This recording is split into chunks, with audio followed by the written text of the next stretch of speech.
Hello, my name is Sean Pollock, and I want to welcome you to Every Student is Different, Changing Mindsets and Study Strategies. In this presentation, I address mindsets that can either hinder or facilitate learning, and I recommend study strategies that can deepen learning and make it last longer. By the end of the presentation, you should be able to explain how popular ideas about intelligence and so-called learning styles can hinder learning, and explain why it's important for learners to embrace a growth mindset and practice like an expert. You should also be able to compare the relative efficacy of two study strategies, rereading and testing. Finally, you should be able to identify three study strategies that can lead to deep and lasting learning.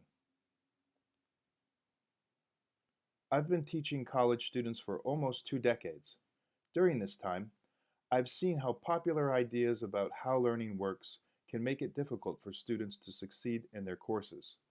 I've also seen how certain study strategies can frustrate attempts to learn course content.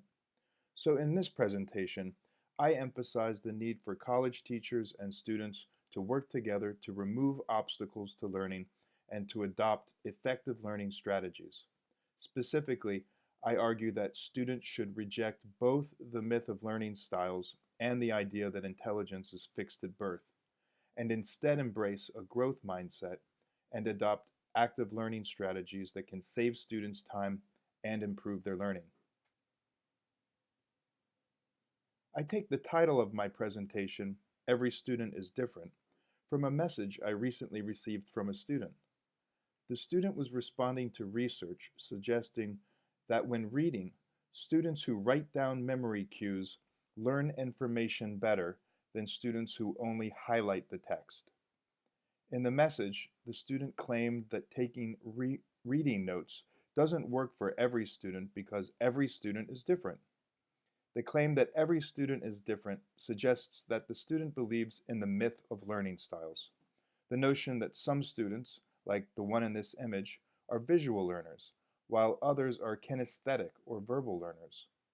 I say the myth of learning styles because the idea that people learn better when they receive instruction in their preferred format is not supported by the empirical research on how learning works.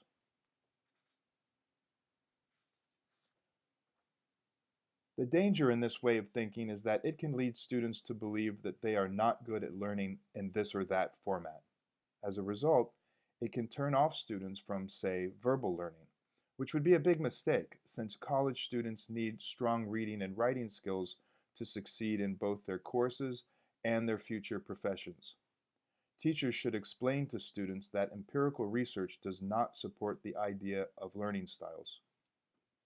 And rather than pigeonhole themselves as this or that kind of learner, students should use the diverse resources at their disposal and adopt active learning strategies like retrieval practice, spacing, and interleaving, discussed later in this presentation. Another way of thinking that can get in the way of learning is the idea that our intelligence is fixed, something we inherit that simply can't be changed. Too often, teachers hear students claim that they're just not good at math or that they can't learn foreign languages. Last semester, I asked a student during class why he wasn't on task.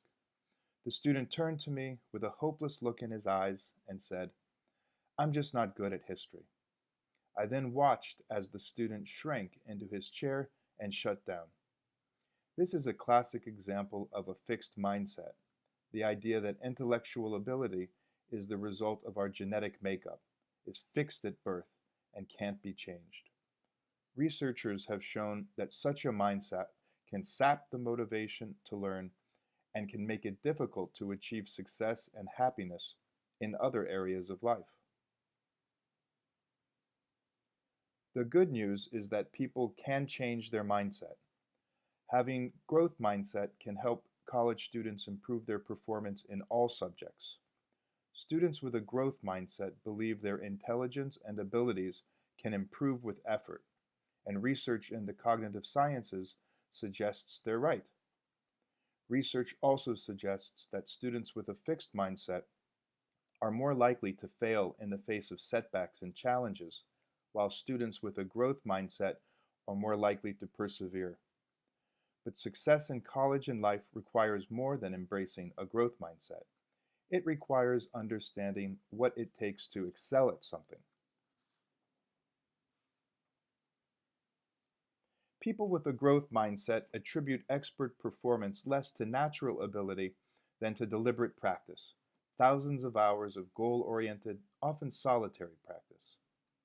Deliberate practice involves identifying areas of weakness and then engaging in training activities designed to help a person reach a higher level of performance in those areas. If students want to excel in all their studies, they need to be goal-oriented and willing to take whatever steps necessary to achieve their goals. It's empowering to know that people can achieve expertise in almost any field through willingness, motivation, and applied effort. Teachers can help students understand how expertise comes about by sharing their own professional stories. The Russian history professor, for example, was not born knowing history or speaking Russian, nor did he inherit the title professor at birth. Such knowledge and skills are instead the result of many years of goal-oriented study and practice. It turns out, however, that not all kinds of study and practice are equally effective. If students want to achieve deep and durable learning, they need to understand that not all study strategies are equally effective. When working with texts, for example, many college students use highlighting as their primary study strategy. The problem with this strategy is that it can lead to what psychologists call a fluency illusion. In this case, the belief that familiarity with a text is the same thing as comprehending the information contained in it. Fortunately, researchers have found other study strategies to be more effective than rereading. One effective strategy involves testing. Teachers and trainers have long used tests to measure learning, but thinkers as far back as Aristotle have understood that testing is more than an assessment tool. Testing is also a learning tool. The more times a learner has to retrieve information, and the harder the learner has to work at doing so, the better the learning and the longer it will be retained. Psychologists call this phenomenon the testing effect, or the retrieval practice effect. Scientific studies have shown that students who read a passage and were then tested on what they had read retained significantly more information a week later than students who had not been tested. This image shows the results of a study where all students studied facts for 7 minutes, then one group of students was tested on what they had studied, while the other group was allowed to study more but was not tested. 1 week later, the tested students were able to recall more facts than the students who studied more but were not tested. Such research suggests that teachers should design frequent, low-stakes testing into their courses, and students should practice retrieving information from memory outside class. Many students appear to believe that cramming can lead to durable learning. Psychologists call the repetitive practice of one thing blocked or massed practice, and they have shown that there are better ways to learn.